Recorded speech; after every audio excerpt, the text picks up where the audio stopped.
అదరగొట్టే కారం రంగు రుచి ఆచి కారం పొడి. విజయవాడలో జరిగిన కూల్చివేతల కేసులో అనేక ప్రశ్నలు తెరపైకొస్తున్నాయి. ఇక్కడ చట్టం తన పని తాను చేసుకెళ్తోంది. కానీ అసలు ఆ భూమి ఎవరిది? గతంలో ఏం జరిగింది? ఇందులో బాధితులెవరు, నిందితులెవరు? ఈ వివాదంలో న్యాయపరమైన చిక్కులేంటి?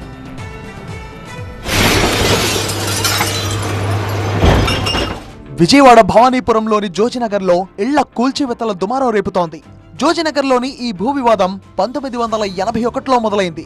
అబ్దుల్ మజీద్ అనే వ్యక్తి దగ్గర భూమి కొనేందుకు ఆదిశేషులు అన్రిజిస్టర్డ్ అగ్రిమెంట్ రాసుకున్నారు. తర్వాత వివాదం కారణంగా డబ్బులు తిరిగిచ్చిన ఆదిశేషు దగ్గర ఉన్న అగ్రిమెంట్ ను మజీద్ తీసుకోలేదు. అగ్రిమెంట్ తీసుకోకుండానే 1982లో ఆ భూమిని జడ్డు సుబ్బారావుకు రిజిస్టర్ అగ్రిమెంట్ చేశాడు మజీద్. అయితే మొదట అగ్రిమెంట్ చేసుకున్న ఆదిశేషులు భూమి తనదంటూ 1983-84లో కోర్టును ఆశ్రయించాడు. ఈ కేసు నడుస్తుండగానే అర్బన్ సీలింగ్ పర్మిషన్ తెచ్చుకున్న అబ్దుల్ మజీద్ 2001లో జడ్డు సుబ్బారావు ద్వారా ఆ భూమిని ప్లాటుగా విభజించి 42 మందికి విక్రయించాడు. ఈ కొనుగోలుదారులు తమకు భూమిపై కేసులున్న విషయం తెలియకుండానే రిజిస్ట్రేషన్లు చేసుకుని ఇళ్లు కట్టుకుని లోన్లు కూడా తీసుకున్నారు. ఈ వివాదం 2017లో వారికి నోటీసుల రూపంలో తెలిసింది. అయితే 2017లో 42 మందికి లాయర్ నోటీసులు పంపారు. తమ స్థలాలను రిజిస్ట్రేషన్ చేసి ఇవ్వాలని బాధితులు కోరిన మొదట స్పందన రాకపోవడంతో రెండోసారి కోర్టు ద్వారా నోటీసులు పంపారు.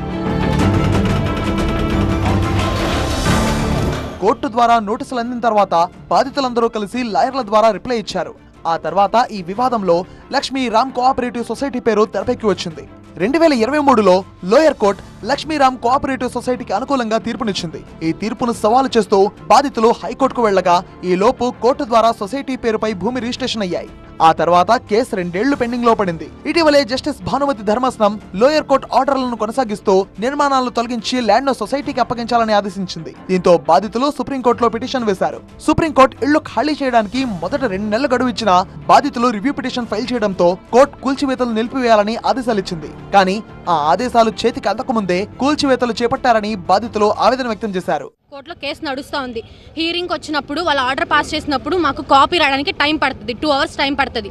ఆల్రెడీ బెంచ్లో రన్నింగ్ అవుతుందంటే మాకు సంబంధం లేదు అని మొత్తం కోళ్ళు కొట్టేశారు.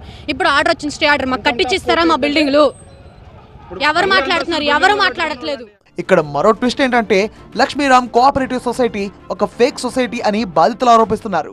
సొసైటీ ఒకటి ఉందండి. ఆ సొసైటీ గురించి మేము ఎన్నిసార్లు ఎంక్వైరీ పెట్టినా కూడా ఆ ఎంక్వైరీ అనేది ఎవరిని రాకుండా చేస్తున్నారండి బయటగా. సొసైటీ ఇన్ఫర్మేషన్ అనేది ముందు ఆ సొసైటీని ముందు బయటికి తీసుకొస్తే కానీ ఈ విషయం అంతా బయటపడుతుందండి.